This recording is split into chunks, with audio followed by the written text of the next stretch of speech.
9월 25일 법률방송 로투데이 시작하겠습니다.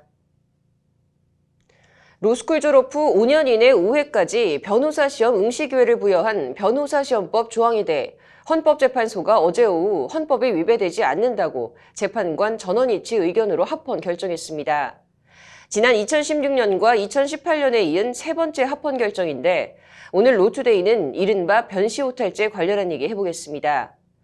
이번 헌재 합헌 결정에 대해 헌법소원 심판 사건을 대리한 류하경 변호사의 입장이나 소회도 들어봤는데 먼저 헌재 결정 취지와 내용부터 보시겠습니다. 장한지 기자가 전해드립니다. 법률방송 취재진과 만난 43살 최모 씨는 이른바 오탈자라는 낙인이 찍혔습니다. 로스쿨 3기인 최 씨는 로스쿨 졸업 후 변호사 시험 준비를 하다가 다발성 경화증이라는 희귀 난치성 질환 판정을 받았습니다.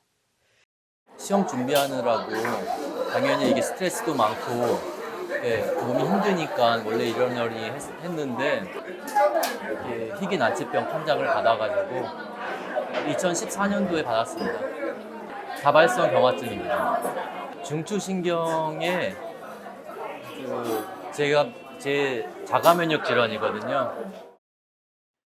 하지만 로스쿨 졸업 후 5년 내 5회까지라는 변호사 시험 응시 제한, 이른바 오탈 제도 때문에 치료에만 전념하지 못하고 아픈 몸으로 공부를 계속하며 울며 겨자 먹기로 변호사 시험에 계속 응시해야 했습니다. 결과는 좋지 않았습니다. 5차례 모두 낙방, 설상가상 장애 판정까지 받았습니다.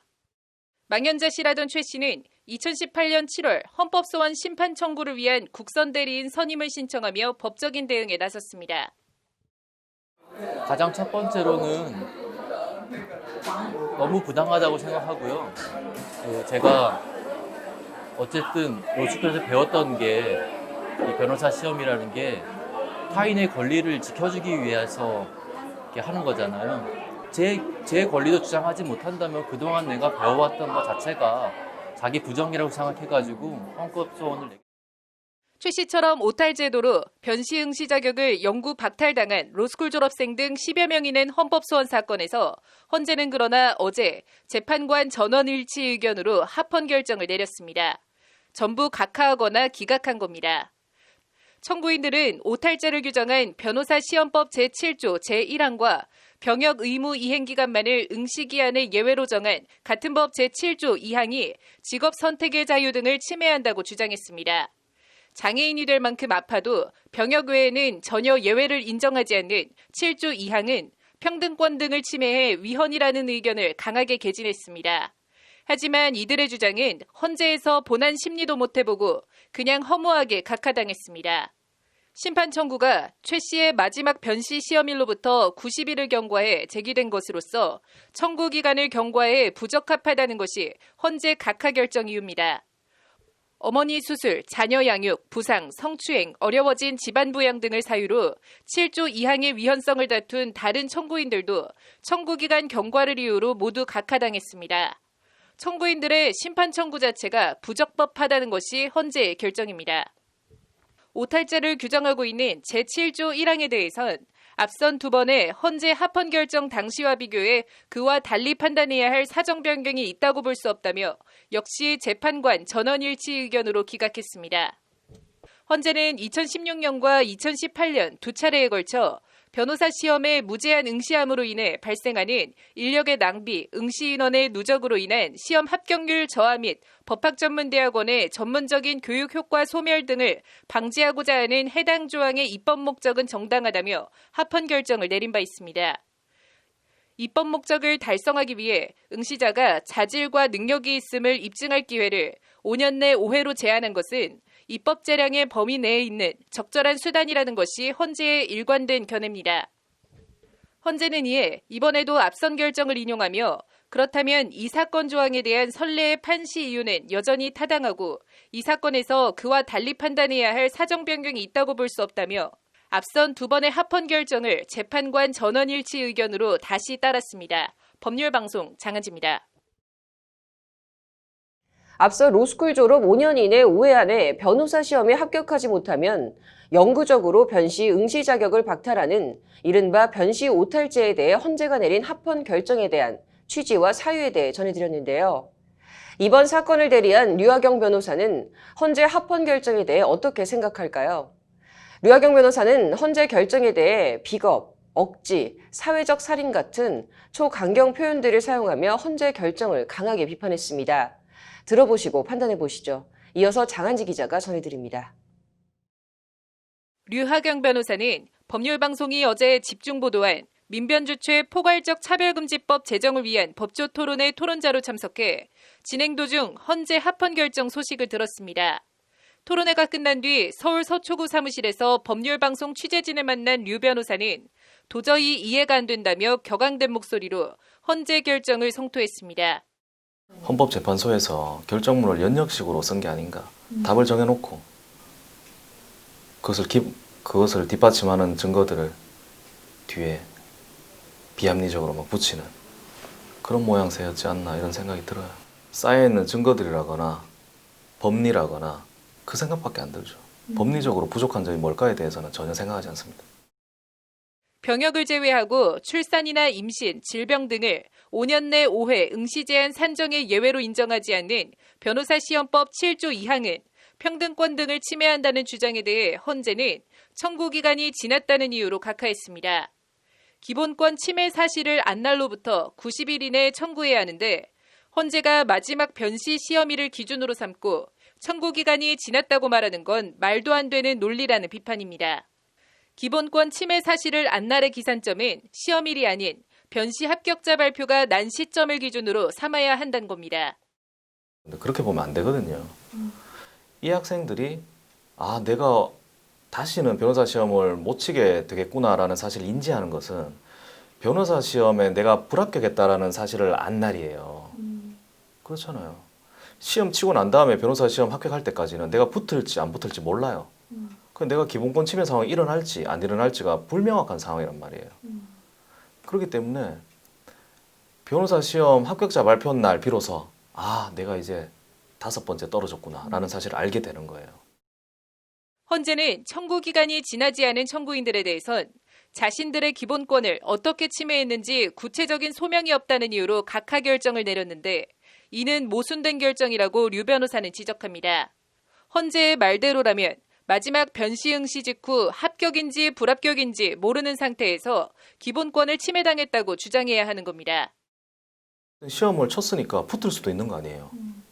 이 상황에는 이 사람은 내가 기본권 침해 당한 게 아니거든요. 아직까지는. 붙을 수도 있으니까. 합격자 발표 날 비로소 내가 떨어졌다는 사실을 알게 되면 나는 이제 5번 끝이야. 그게 기본권 침해 사실을 안 날이 되는 거죠. 이게 뭐가 어려워요. 그게. 이렇게 되면 누구도 헌법소원을 제기할 수 있는 사람이 없게 돼요. 내가 떨어질지 붙을지 모르는 상황에서 누가 헌법소원을 제기해요. 그것이야말로 진짜 헌법소원의 남용 아니겠어요. 복잡한 법리를 따질 거 없이 1 더하기 1은 2라는 간단한 산수 같은 문제임에도 불구하고 헌재가 재판관 전원일치 의견으로 각하 결정을 내린 데 대해 류 변호사는 비겁하다고 직격탄을 날립니다. 헌재가 기존 법조 시스템을 유지하기 위해 기득권 의식을 갖고 비판을 받을 수 있는 결정을 내렸다는 것이 류 변호사의 주장입니다. 제 사건이 아니라 거의 1 더하기 1은 2가 아니냐 수준의 법리 논쟁인데 왜 헌법재판소가 아직까지도 정치적으로 변호사 숫자를 통제하기 위해 가지고 국민들의 기본권 침해 상황을 묵인하고 방조하고 동조할까? 이 변호사 시험 7조는 100% 위헌이라고 선언을 해야 되는데 그렇게 선언했을 때 변호사 숫자가 조금 늘어난다거나 현행 변호사 시험 제도가 조금 흔들린다거나 이런 위험을 너무 겁낸 게 아닌가 헌법재판관들이 말이에요. 그게 좀 사실 비겁한 판단이라고 생각해요. 다른 국가고시들과 비교해도 변심한 이른바 오탈제를 둔 건 형평성에 맞지 않고 제도를 유지해야 할 실익도 없다고 류 변호사는 목소리를 높입니다. 우리나라의 어떤 시험도 5년 동안 5번 떨어졌다고 평생 동안 시험 못 보게 하는 시험은 없어요. 그러니까 5년을 공부해가지고 5번 떨어진 사람이 평생 동안 변호사가 될 수 없게끔 하는 것은 너무나 지나친 처벌이다. 이 사람들이 왜 이런 처벌을 받아야 되는 거예요 도대체. 이해가 안 되죠. 근데 이 사람들을 평생 동안 변호사 못되게 벌을 내리는 게 이게 직업 선택의 자유가 아니면 뭐가 직업 선택의 자유 침해하는 거예요. 변신 항의를 막기 위해 오탈자를 유지해야 한다는 취지의 헌재 결정에 대해서는 단호한 어조로 그렇지 않다고 답했습니다. 오탈자에 걸려 이른바 오탈자가 된 게 변씨 낭인이라는 반박입니다. 5년 동안 5번 떨어진 사람들이 변신 낭인이에요. 이 제도가 만들어낸 오탈자들이 변신 낭인입니다. 제도를 다시 보완을 해야죠. 침대에 맞춰서 사람 팔다리를 자르고 있는 거예요, 지금은. 사람에 맞게 침대를 다시 만들어야죠. 이제 떨어지는 사람들은, 오탈돼가지고 평생 동안 못 보는 사람들은, 이거는 뭐 이루 말할 수 없는 기본권 침해죠. 살인이랑 똑같은 거예요. 헌재의 오탈제 제한 규정을 알고도 로스쿨에 입학한 것 아니냐는 말에 대해 류 변호사는 오히려 헌법재판관들이 그 스스로 로스쿨 제도가 기본권 침해 등 문제를 인식하고 있는 것으로 보인다고 말했습니다. 로스쿨 제도는 기본권이 침해되는 제도인데 그걸 알고 입학했으니까 결국 기본권 침해가 아니다 이렇게 말하는 거 아니냐라는 게 류 변호사의 말입니다. 민변 인권위원회 소속으로 우리 사회 소수와 약자 인권 문제에 깊은 관심을 가지고 있는 류 변호사는 앞으로의 계획을 묻는 질문에 1초의 망설임도 없이 될 때까지 헌법 소원을 내겠다는 의지를 밝혔습니다. 암투병 하다가 시험을 놓친 사람도 있고, 아이들 키우다가 기간을 좀 놓친 사람들도 있고, 될 때까지 계속 할 겁니다. 이거 헌법재판소의 흑역사로 남을 거예요. 이 변호사 시험법 7조가 합헌이다 라는 결정을 내렸던 헌법재판관들은 이 사건에 있어서만큼은 역사에 굉장히 나쁘게 기록이 될 겁니다. 그래서 될 때까지 해야죠. 헌법재판소의 명예를 살려줘야 되지 않겠어요? 기회를 또 주는 겁니다. 법률방송 장은지입니다.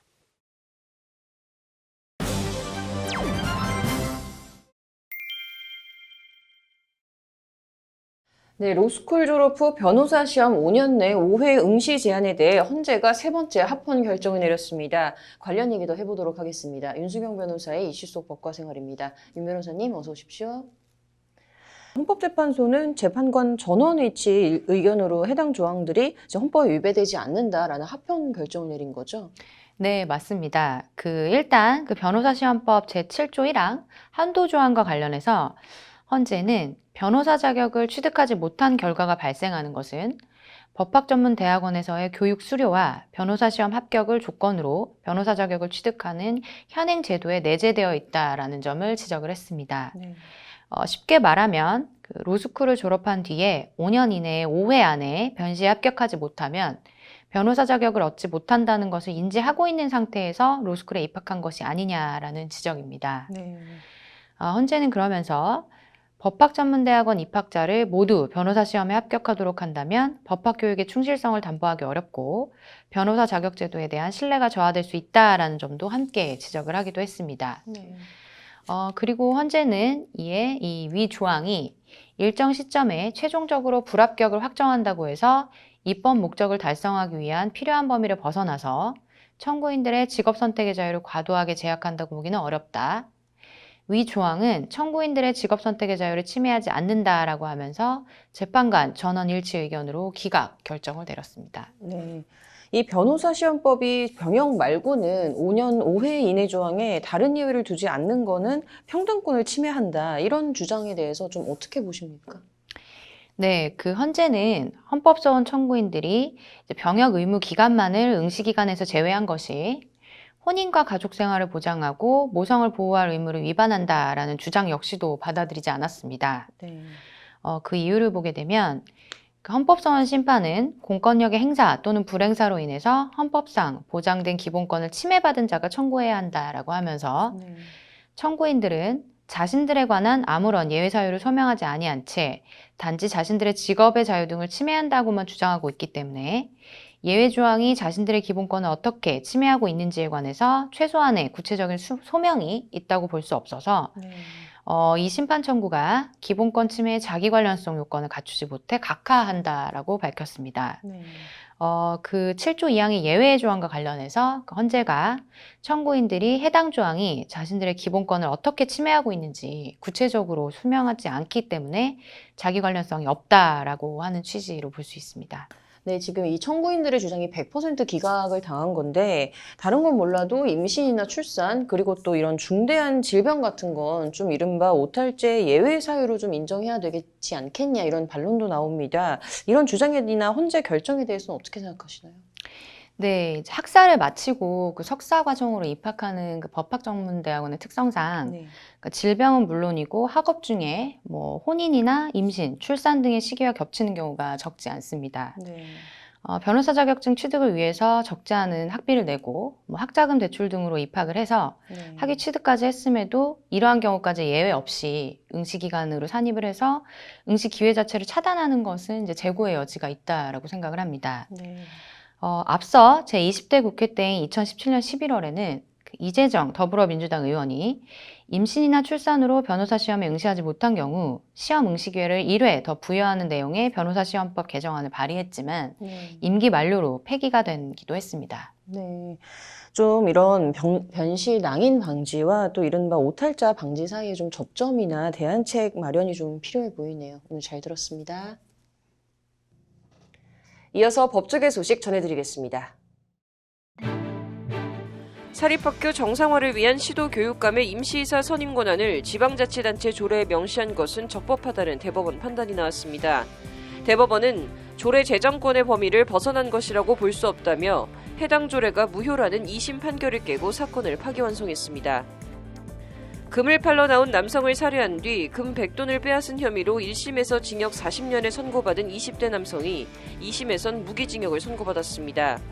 대전고법은 살려달라는 피해자를 상대로 천인 공노할 끔찍한 범행을 저지르고 반성도 없다고 질타하며 이같이 선고했습니다. 인터넷을 활용해 미국에서 국내로 14차례에 걸쳐 대량의 마약을 밀반입한 혐의를 받는 40대 여성 마약 공급상이 1심에서 징역 9년을 선고받았습니다. 서울중앙지법은 마약 은닉 방법이 상당히 교묘해 사안이 무겁고 범행이 좋지 않다고 양형 사유를 밝혔습니다. 술에 만취해 길가에 앉아있던 20대 여성을 인근 호텔로 데려가 성폭행한 혐의로 기소된 20대 의사가 1심에서 징역 2년을 선고받고 법정 구속됐습니다. 대전지법은 합의 성관계라는 피고인 주장을 일축하고 중간간 혐의를 유죄로 판단했습니다. 오늘 준비한 소식은 여기까지입니다. 시청해주신 여러분 고맙습니다.